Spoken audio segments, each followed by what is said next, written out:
Pramod ji ka question is, small cap fund given enough return after this fall, still it's overvalued. Should we move it to other funds? I think ये बहुत ही बढ़िया question है, because risk profile क्या है and investment गोल क्या है, investment horizon क्या है, ये सारी चीजें भी फैक्टर इन करनी चाहिए यहाँ पे.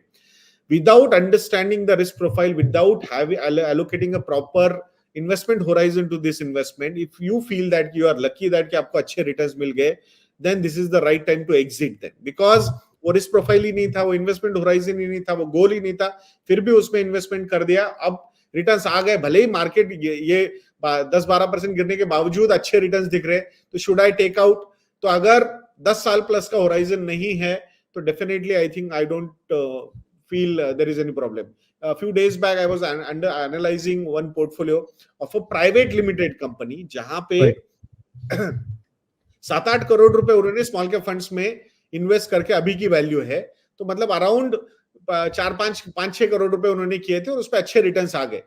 अब उनको यही समझना जरूरी है कि उनको मैंने बोला कि ये मतलब आप क्या डिस्कशन हुआ था आपका जब ये इन्वेस्टमेंट की थी, आप जो भी सम डिस्ट्रीब्यूटर वाज देयर, तो ये बोले कोई डिस्कशन नहीं, हमने तो बोला था 1-2-3 साल के लिए रखना है, फिर निकाल देंगे हम, कंपनी में लग सकता है.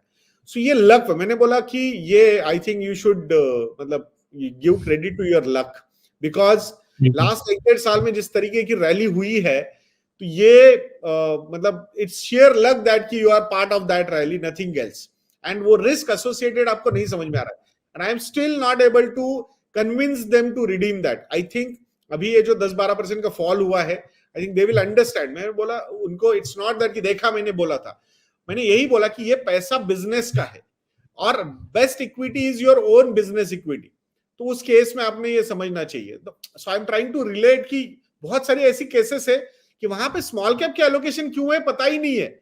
It's luck factor, they are not able to understand कि लक क्या होता है. ऐसा नहीं होता है, मतलब ये तो स्किल है. तो आई थिंक एक साल में 50-60% के रिटर्न्स आ रहे हैं और ये ब्रॉडर लेवल पे सबको आ रहे हैं, तो ये समझ लो कि ये लक है. So I think that is very important.